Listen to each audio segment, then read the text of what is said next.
So this is Carmen 40. This is where Catullus is making fun of one of his critics. It's a short little poem, shorter than some of the other ones we've done. But as we always do, as we always should do at least, when we first start out with a poem, we scan the meter. We're still using hendecasyllabic, so we should be looking for 11 syllables. I'll go ahead and tell you that this first one, there's something weird about it. Let's just go ahead and syllabify this thing. So, quai, nam, te, ma, la, mens, mi, se, le, ra, wi, de. If you were counting along with me, there are 12, which normally means that there's an elision here somewhere. But if we look, we don't see anywhere where an elision can actually happen. So we have a problem here. Catullus is he's just being a little bit of a putz, I suppose.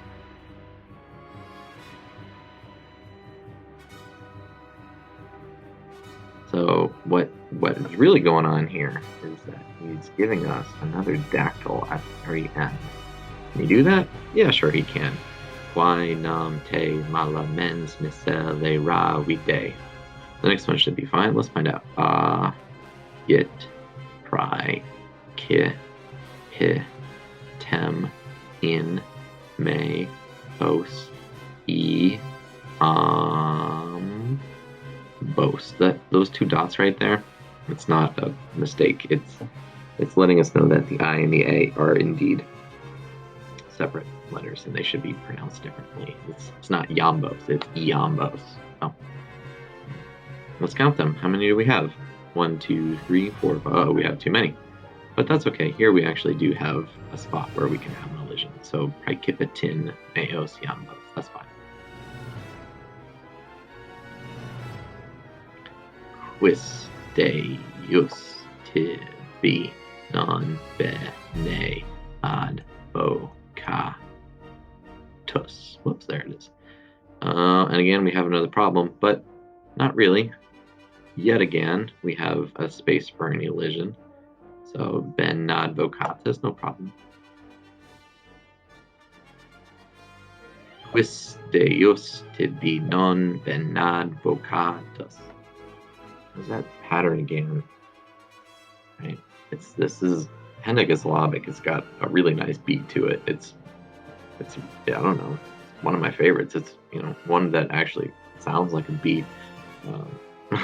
We'll get into another one in not too. I think this is actually the last hendecasyllabic that we do. The next one is called a Sapphic Meter, and I don't know, it's nice, I guess, but it doesn't have the same beat as this does. Way cordem parats ex citare. Wants to start it. Rixam.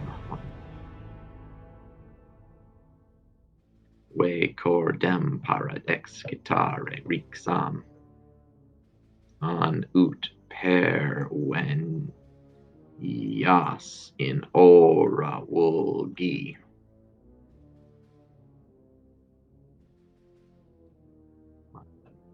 Quid vis qua libet esse notus optas. Quid vis qua libet esse notus optas. Eris quando quidem meos amores. Eris quando quidem meos amores. One more to go. How are we doing? Longa wa lu isti amare point. That's a diphthong. OE, that's one of our diphthongs. I always forget what the diphthongs are, which is why I put them up on the board in class.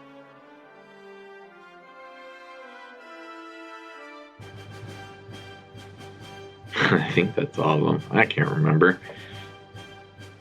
We also have an elision there going on right here. Right? 1, 2, 3, 4, 5, 6, 7, 8, 9, 10, 11. We have too many. That's good because we actually have an elision. Voluisti. So we've been doing syllabification for all of, I don't know, 8 weeks now, more or less. And I hope you have a handle on being able to separate them out into syllables. It's really important also being able to check for elisions. Do you remember the elision rules? Yeah, you do. If a word ends with a vowel and the next word begins with a vowel, then these will elide together.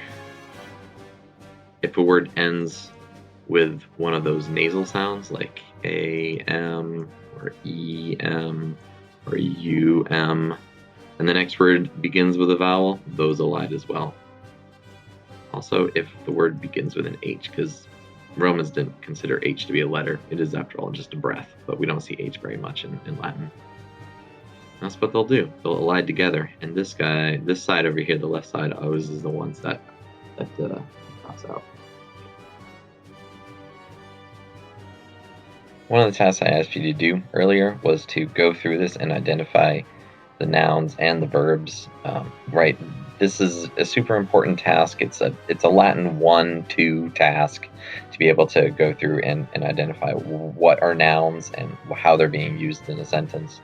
Making light of it as being a Latin 1-2 task, but it's It's, if this isn't your first step, then you're approaching translation not great. Another thing is, right, poetry is different than prose because it's set up in a way that it's a little misleading. Right? We have these lines of poetry, but we cannot treat them as individual things. Right? A sentence is a sentence. It doesn't matter where you split it up. So it being in a line of poetry is really just kind of, it's arbitrary. So we have to look from the start of the sentence all the way to the end of the sentence. So let's go ahead and do that. This is the first sentence in the poem. Quaenam te mala mens miscele Ravide agit praecipitem in meos iambos. Right, we have a question going on here. Quaenam mala mens, those are all nominatives. But all these things, this is the subject. These are the ones that are doing the verb agit down here. Miscele Ravide, I gave this to you because these are vocatives. He's talking to Ravidus. Now this is something that's very common in poetry. He addresses the person he's writing to. He did that with the sparrow in Carmen 2. He did that with the paper in Carmen 35. He did that with fabulous in Carmen 13. And everything else in here is accusative, but they're accusatives for different reasons, right? Te and praecipitem, these go together, and I've just told you that just because to help you out. Meos, iambos, these go together because they're part of a prepositional phrase. Now it's time to make sense of this. We know who's the doer, we know what they're doing, we know who we're talking to, and we know what they're doing something to, and where they're doing it inside of. So, if you don't know what these words mean, right, we're just going to go 1, 2, 3, 4, 5. Who, which, or what in the world is the question.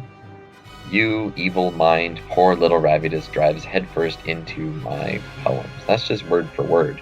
But of course we can't do that in English because that's not how it works.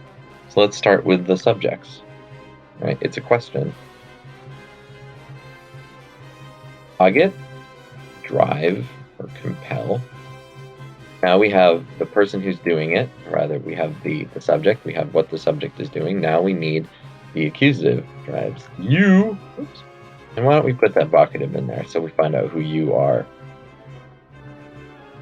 I told you praecipitem goes with te, so what are you doing? Drives you, praecipitem, I don't know if you remember this. That's what we got going on here.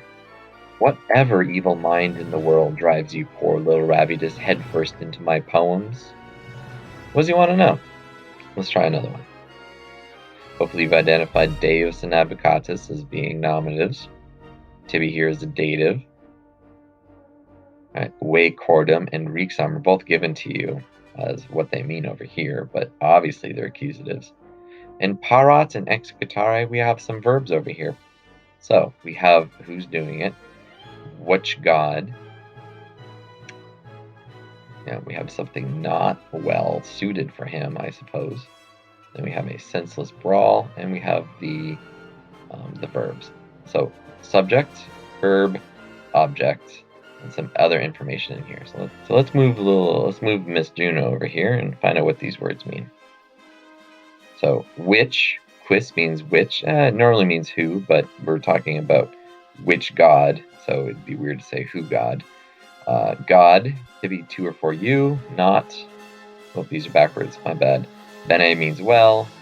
Advocatus is an advocate or an advisor. Foolish prepares to arouse a quarrel. Oh, a cordum rixam, those go together, a foolish quarrel. In English, we want to know who the subject is. Which god? Maybe non bene advocatus seems helping to describe the advocate. So he seems to not be a well advocate for him. This is hard to do. Bene here is an adverb. It normally means well, but here we need to kind of fix this a little bit. Now, what did this noun do? Which god? What did this god do? Subject, verb, object. There is a bunch of other information in here, but let's just try to keep it simple. Now, a nice little sentence, an ut pervenias in ora vulgi, and in ora vulgi is the whole thing is given to you. So really, we just need to figure out what an ut pervenias is. All right, where is the subject in this question? Well, it's hiding in the verb, in this pervenias. So who is the doer when the verb ends with an S? Hopefully you're saying to yourself, you are. Yeah, he wants to know. He's talking to him, and so why not address him directly? An ut pervenias in ora. So let's find out what those other three words mean. Or that reach in the mouths of the common people. All right. Oh, that's pretty straightforward. Don't forget who the subject is. Who's the one doing the reaching? And oh, it is a subjunctive. Notice there's that ut there. I wonder what type of subjunctive this is. For the purpose of. Maybe he's doing all this as if it were some sort of purpose for him to do this. That sounds like it might be. Catullus has asked him a bunch of questions. He seems to be wondering why Ravidus is throwing himself at Catullus's poems and criticizing them. Why is he doing that? Perhaps some god told him that it would be a good way to do that, or maybe he's only doing this in order to become, be gossiped about.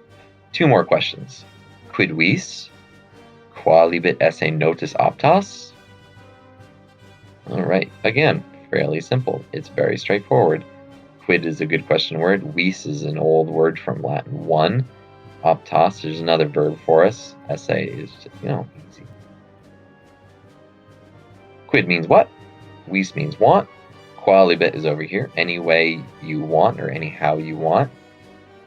Esse, obviously, to be. Notus means famous. And optas means which or hope for. First sentence.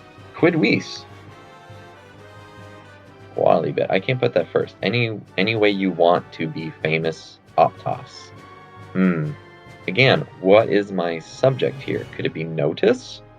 Could be notice, but I feel like notice, famous can't be the one wishing for something, because look, it ends with an S.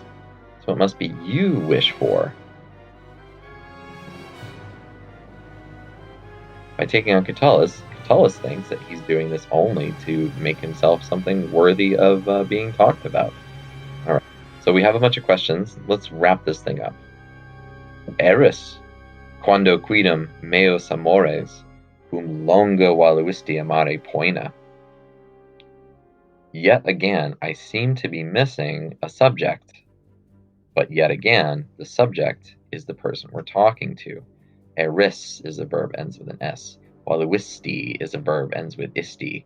You are still my subject.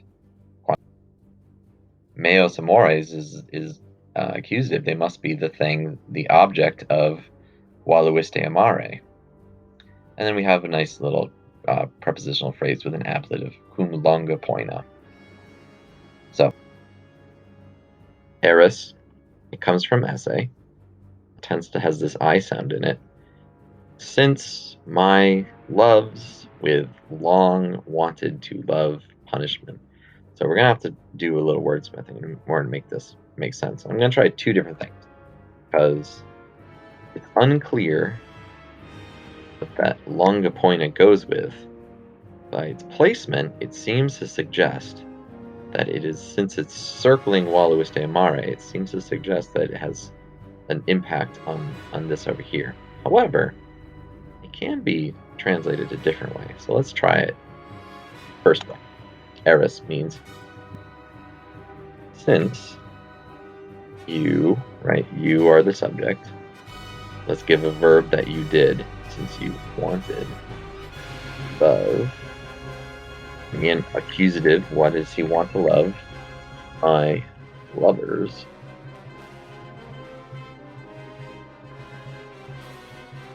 That's one way to translate this. However, there is another way. You will be famous with long-lasting vengeance. Since you did this, it is unclear which one he is suggesting. In fact, because of the nature of poetry, and because of the nature of Latin poetry in particular, it can mean both. Alright, so first of all, let me explain what he means by love my lovers. He is not referring to Wilbia.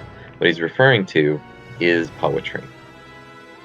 Right, now, how are we going to reconcile this in English? Well, you tell me which one sounds better to you. And we'll just go with it, because honestly, that's the nature of poetry.